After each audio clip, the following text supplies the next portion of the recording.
What's happening, man? How you doing? Doing good, bro. Well, I put my mask on because I heard viruses travel through the computer, so just wanna be it's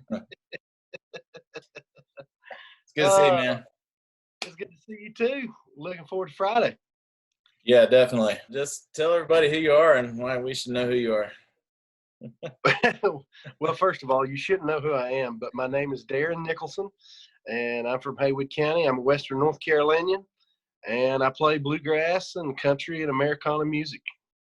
Awesome. I'm super excited about the concert this Friday, and I'm so happy you chose to participate. Why'd you say yes to doing this, and what went through your mind about it? Just the quality of it. It's a quality venue. There's going to be sound. It's going to be a little bit more than just somebody with their phone in their bedroom. You know what I mean? I do, yeah. And the fact that it's going to be in a big enough space. It's not going. If you go to somebody's house, there's really not enough.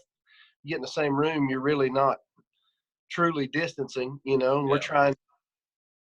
we're trying to do what's been asked of us and be safe. And so we got a little bigger space, and I feel comfortable bringing the full band in, and we're excited to play. We haven't played since the end of February. Right. Um, we're pumped about it. We just want to see each other. Yeah, See no kidding. live. So, speaking of the times we're in, like, how has your life changed in the last couple months? What are you doing to keep yourself creative and inspired? And what are you up to? Well, I'm trying to look for the positive in all of it. I think I'm a big believer in attitude is everything, and kind of accepting the situation the way it is, and try not to dwell in the negative. Um, there's the creative side of it. I've got to spend a lot of time with my family. I've got to work on a lot of projects at home. I've got to write songs via Skype and Zoom, and I've got to play a lot as far as sitting down practicing again and Yeah. rehearsing, learning tunes again. When you play 4 or 5 nights a week and you're doing shows, you kind of get in the same groove of doing the same thing over and over again, and you really, a lot of times you'll settle into something and you don't push yourself. And so that's been a positive. So I'm trying to look for the positive in it, and I'm also seeing, I think there's going to be a global reset. After all this is over, people are starting to realize what's really important, what isn't. And I started looking at my life, and I clutter my life up with a lot of things that I thought were important, but just being able to have a concert and see my friends, see my buddies that I play with, see the people that come to the shows. In our little world, they're not fans, they're friends. You know that. Yeah. And just missing that human interaction is just the little things. It almost feels like we've never done this before, right now. Yeah. It's gonna Oh, be yeah. it's gonna be real exciting. I'm super excited to be able to, try this and pull it off and see how it goes. So Yeah, thank man. you for doing this for us too. We're super excited. I didn't realize I'm sitting in the dark here, Sam. Let me turn the light on. You look great, buddy. Yeah. The more darkness, the better. That may be too much light. I love the songs that you write, and you just put out a couple of new tunes recently. Can you tell us about those for a minute? Yeah. Of course, I love original music, Balsam Range. It's 99% original music, and then the Darren Nicholson band is a lot of original music too. We do a few covers here and there, but that's the beauty. I enjoy creating music more than just copying something somebody else did. You know what I mean? Yeah. And writing songs, I've just gotten really kind of into that in the last year or so.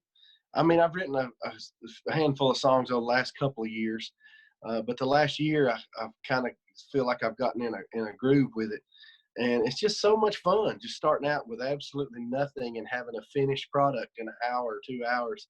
It's a feeling of accomplishment. It just feels really good. And and then to go out and people seem to like the songs. I wrote a song called Any Highway with Charles Humphrey. Of course, Songs of the Road Band recorded that thing, and I recorded a version of it, and it made it to radio as well. And then another tune called $100, which I've loved that tune for a long time. It was written by Chris Cool, and I think he's up near Vancouver Island, British Columbia. He's an old-time player and great songwriter, musician, but that song kind of talks about a musician's life, about going and hammering it out somewhere for $100, you know, trying to scratch out a living playing music. And I can really relate to that. Yeah. Yeah. It's, they're both great tunes. I got a link up to a story that was put out on, I think Bluegrass Today about those tunes getting released. So hopefully people are going there and checking it out. Yeah, man. Go check. What's a phrase or a line from a song that really hits home for you that you're really proud of? That I've written? Yeah, that you've written. Oh, man.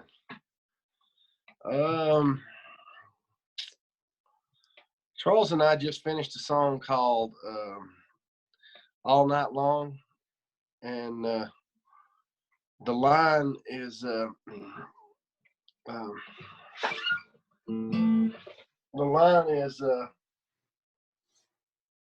I picture a life where we're together side by side, wrapped up in a song.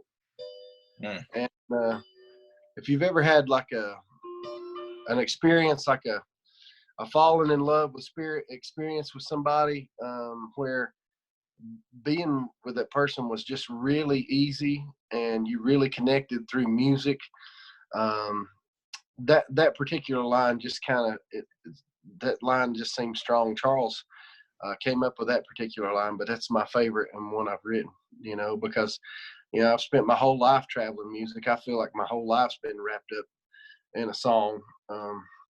And then to share that experience with somebody else too, that was just a personal thing for me. Yeah, it's a powerful line.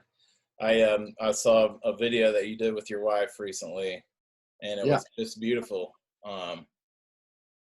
And it's a funny thing, you know, we as musicians, we, like you said, get used to this life of going out and playing in several nights a week. And I know for me, it's been a nice twist of events to kind of be home and, you know, experience life, doing the other thing, just staying home and working on our own personal stuff. And anyway, it was really nice seeing you and your wife doing some tunes together. I'm sure you're enjoying the time there. Yeah, that's really interesting because, you know, I couldn't tell you the last time I had Friday and Saturday nights off. And so it feels strange, but it's really nice too, because it's like I'm experiencing what other people experience, you know.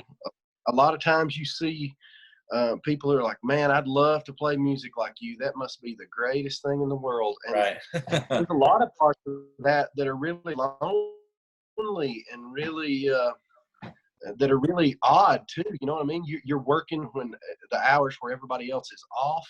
You're on a different schedule from the rest of the world, so it can be very isolating playing music.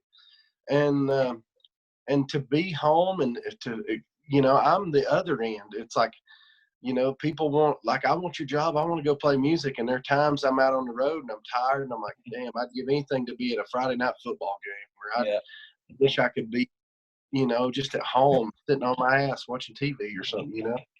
And it's just, I think it's that human thing. You always want what you can't have. You know what I mean? Nobody wanted to go to a concert until somebody told them that there's a quarantine and you can't go. And now it's like, oh my God, I miss music so much. All these people talk about missing music. I'm like, damn, I haven't seen you at a show in 2 years. What the hell are you talking about? But I think we're all like that. It's like, you know, we want to do whatever, you know, you want what you can't have. And so I've been wanting, you know, I've always thought about like what it would be like. There's times I've thought about quitting playing music and getting out of it, because I'm like, I wonder what it'd be like just to have my Fridays and Saturdays. And now I'm home and it's really interesting. It's really odd. I enjoy it, you know. Of course, I'll probably play music till I'm dead, but it's just an interesting time, you know. Yeah. And there's a lot of things I'm getting to do that I would never get to do. So, you know, that's exciting too. Yeah.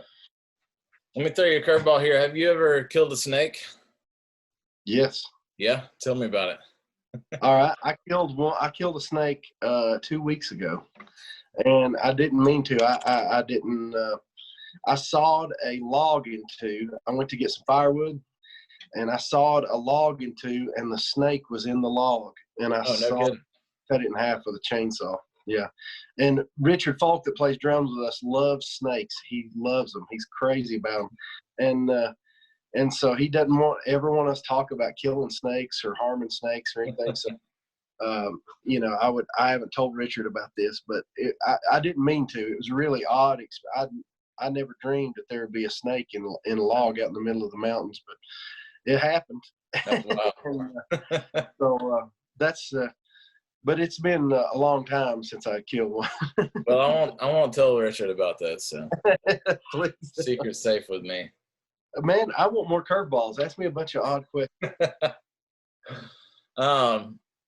If your band had to be in a gig that everybody had to play Snow White, Seven Dwarfs, who do you think everybody would be?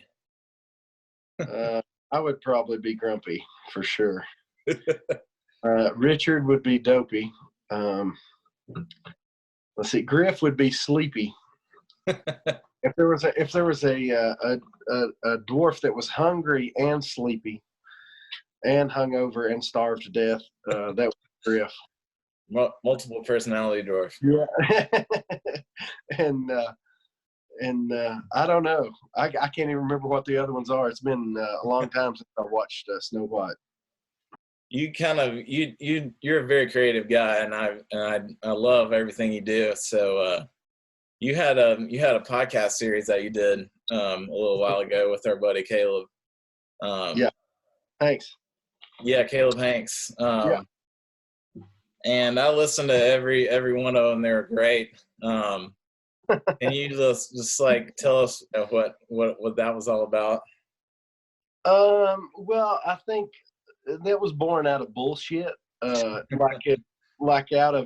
We love to bullshit and joke and talk to each other. And we were playing a gig up in Highlands, and we still, when things fire back up, we'll still be doing the gig hopefully. But just years of riding in the van together, talking about stuff, and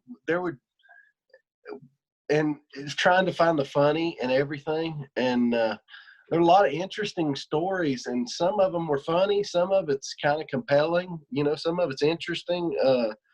But he's like, there'd be times we'd be talking. I'm like, man, I wish we were recording this, because we just said, you know, there's a lot of really funny stuff in this. And I hope that we get to do that again. I hope we do that again, because some more of those, because I absolutely love that. That was my favorite. That's one of my favorite things, projects I ever started. And we're not done. We just kind of went dormant for a while. We did about 10 or 12 episodes, and they're still out there. But we're gonna revamp that soon. That's something I really want to spend some time doing. The band, I spent a lot of time in the van too, and I spent a lot of time driving through the night listening to those podcasts and really helping get through some of the hard times. You know? They're great, you know, really entertaining and fun and hilarious. And the podcast is called Weld Strong Individuals. That's right. And I encourage everybody to listen to it. It's great stuff. Man, we've got a bunch of unreleased episodes that need editing, because they just totally went off the rails. There was one that got so non-PG that we had to scrap it altogether. You know, we're trying to make it to where, you know, we can't just obviously be like we are in the van, you know, because people are listening, and so, you know, we're not comedians where we have like full range to talk about whatever. Right. And being in the public eye playing music, but there's a couple episodes that we kind of went that direction. And that was fun too, because that's how you really get to know, you really get to know a person. It's like, we wanted to do something, like you see a lot of interviews, it's the same questions. It's the same kind of, cliche. All the artists, especially in this day and age, in the "you're fired" culture, everybody watches what they say. You know what I mean? Yeah. I can't offend this person. I can't do this type of thing. I can't say this.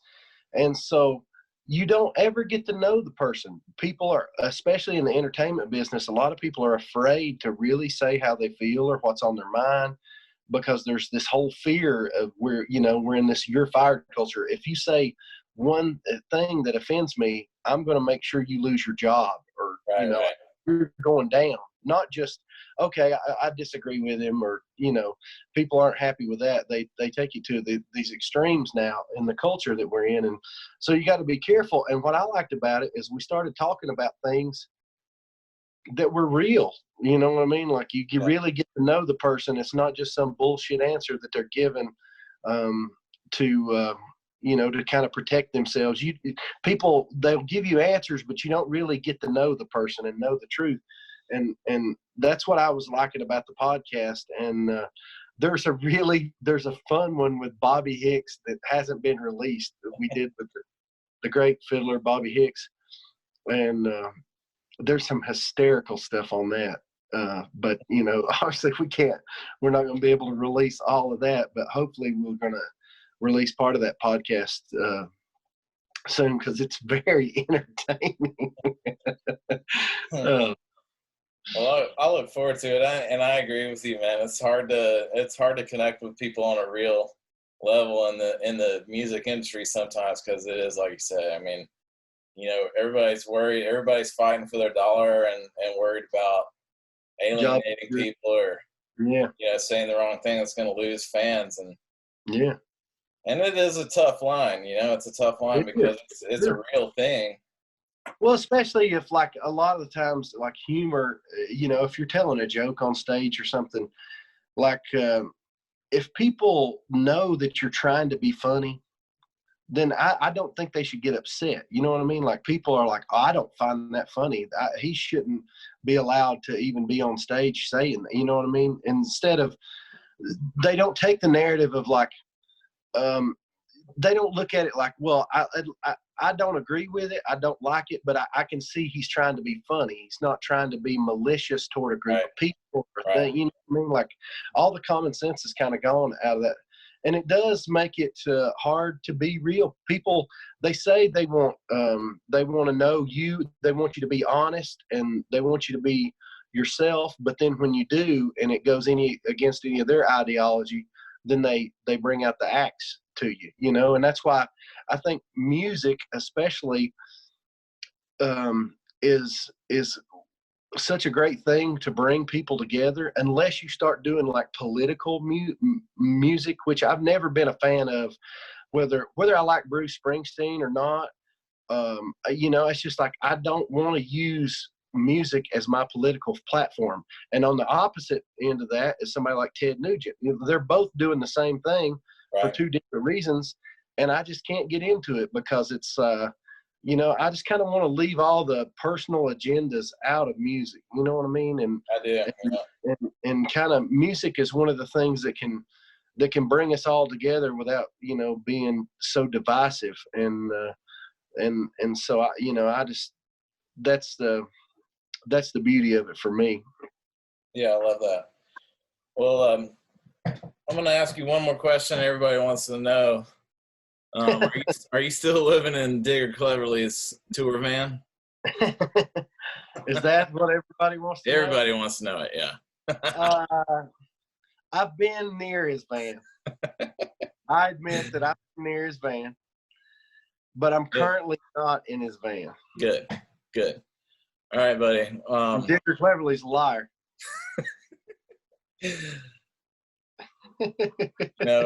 I'm just asking the questions for the people here. I don't know anything about anything. Don't shoot the messenger. That's right. Listen, Darren, I look forward to seeing you play this Friday, and look forward to hearing the band and hearing your tunes. And thanks so much for hanging out. Man, we can't wait. We're going to have a blast and can't wait to see you Friday. Yeah.